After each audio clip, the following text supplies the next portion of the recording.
History remembers it as Custer's Last Stand, a glorious, desperate fight where an American hero made his final stand against a sea of savages. But what if that story is a lie we've told ourselves for over 100 years? Close-up of a period map, a hand tracing the route of the 7th Cavalry. Then a portrait of Custer, confident and smiling, dissolves into the chaos of a Native American ledger drawing of the battle. What if the real story isn't one of heroism, but of a single catastrophic error in judgment? A mistake born not in the heat of battle, but in the cold, unshakable arrogance of one man. A reenactor's POV, looking down from a high bluff onto the vast valley below, packed with thousands of teepees. The camera shakes slightly, conveying the character's shock. My name was Daniel Canipe. I was a sergeant in the 7th Cavalry, and I was there. I saw the dust rise from 8,000 souls camped along the river the natives called the Greasy Grass. I heard the warning from scouts that fell on deaf ears. And then, just before the world ended for 210 of my brothers, I was ordered to ride away. A lone rider on horseback, galloping away from the camera down a dusty trail, leaving a cloud of dust between him and the distant hills. The sound of his breathing and hooves fades, replaced by the distant, growing crackle of gunfire. I carried a message that saved my life, while carrying the weight of what I left behind for the next 50 years. They want you to remember a legend, but I'm here to tell you the truth. This is the story they tried to bury. This is the reckoning at Greasy Grass, June 25th, 1876. The Greasy Grass River, the name the white settlers gave to the Little Bighorn, snakes through Montana territory like a living thing carving its path through sun-scorched ground. Between the rolling hills and steep cliffs, a confrontation builds that will carve itself into America's memory not as victory, but as a settling of accounts. Sergeant Daniel A. Canipe, a weathered soldier serving with the 7th Cavalry C Company, becomes an accidental observer of disaster. Pulled away moments before everything shatters, he carries orders that keep him breathing while sending others to their graves. Through his telling, we cut through the legend, not some heroic last stand, but a commander's swollen ego collapsing into butchery. Here in his telling, Canipe describes the day Pride took 210 lives. I can still feel that heat, like it burns straight into my bones. Born in Marion, North Carolina, back in 1853, I walked away from my family's farming at 19 to sign up with the cavalry. 4 years wearing the uniform, I'd faced plenty of dust and danger, riding frontier patrols, chasing rumors of raiding parties. But nothing steeled me for that scorching Montana summer. We rode with the 7th under Lieutenant Colonel George Armstrong Custer, a name that carried authority like a loaded rifle. He'd made his name as the Union's reckless boy general during the war between the states, charging headlong into hell at Gettysburg and Appomattox. Now, in 1876, with the country celebrating its 100th birthday, he craved fresh acclaim. The Sioux and Cheyenne had refused government orders to stay on reservations after gold hunters flooded the Black Hills, their sacred Paha Sapa. Sitting Bull and Crazy Horse gathered thousands in the unceded territories, standing firm against the Blue Coats. Our mission, locate them, force submission. We left Fort Abraham Lincoln behind in May, part of General Terry's Dakota Column. Nearly 700 strong, we pushed through rain and thick mud, horses lathered white, and men grumbling constantly. Custer drove us without mercy, 30 miles daily, scouts ranging ahead like hunting dogs.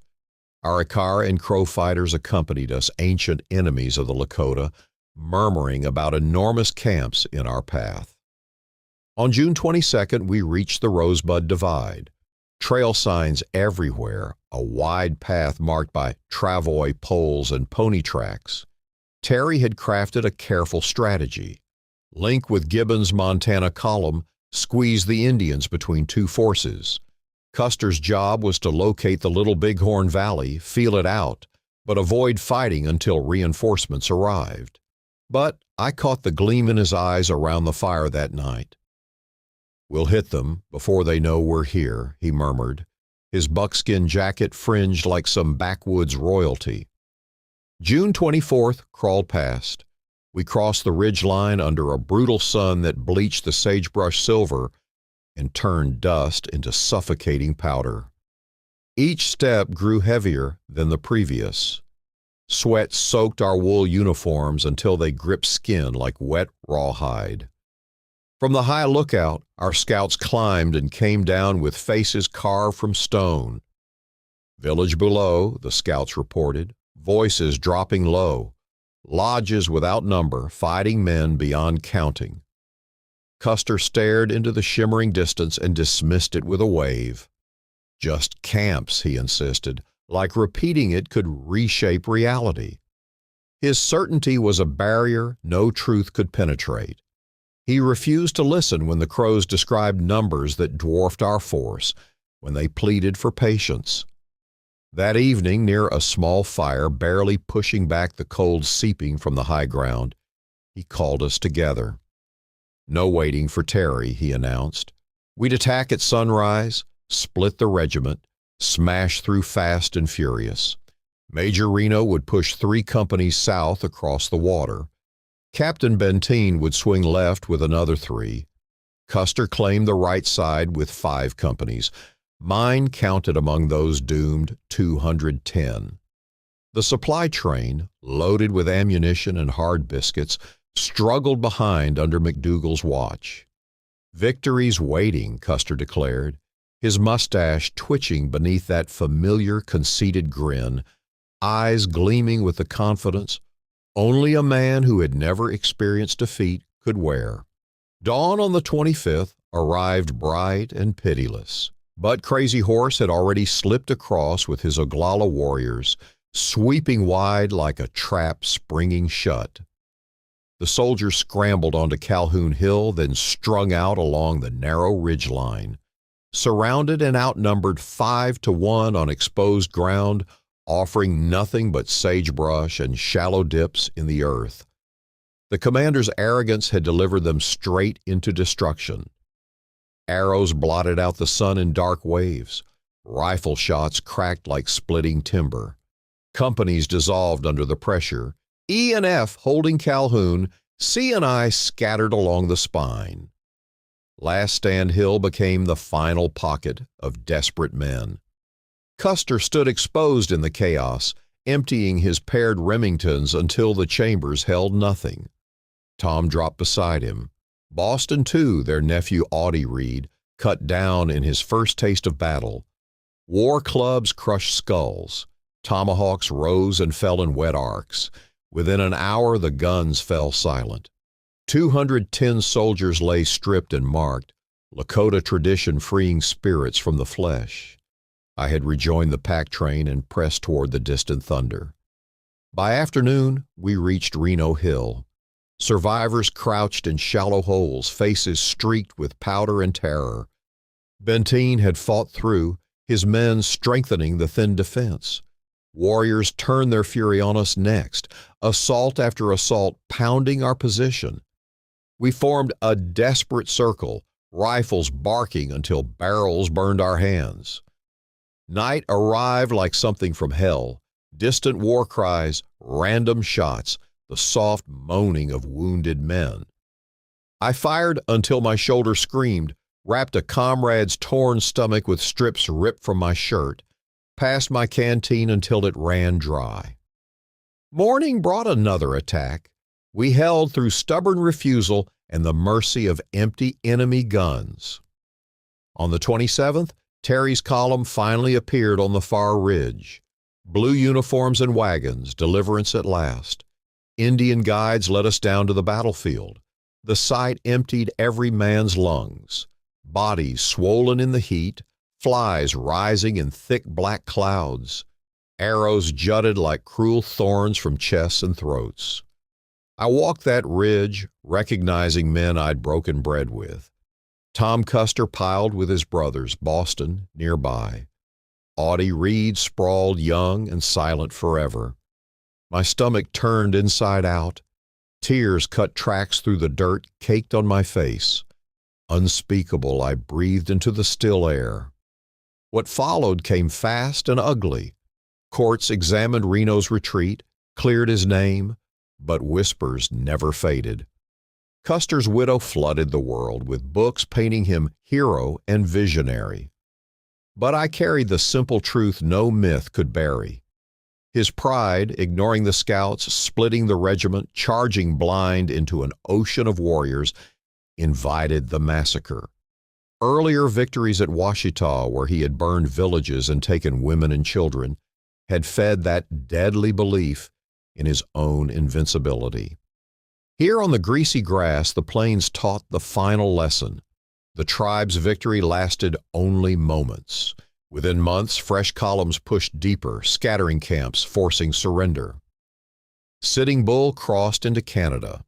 Crazy Horse died under guard by his own people. I left the Army in '77, went back to Carolina, married Mary, raised children on quiet ground, far from the frontier. In my final years, I put it all on paper. In 1926, 50 years after the guns fell silent, Daniel Canup passed away on his farm in North Carolina. He was 73 years old.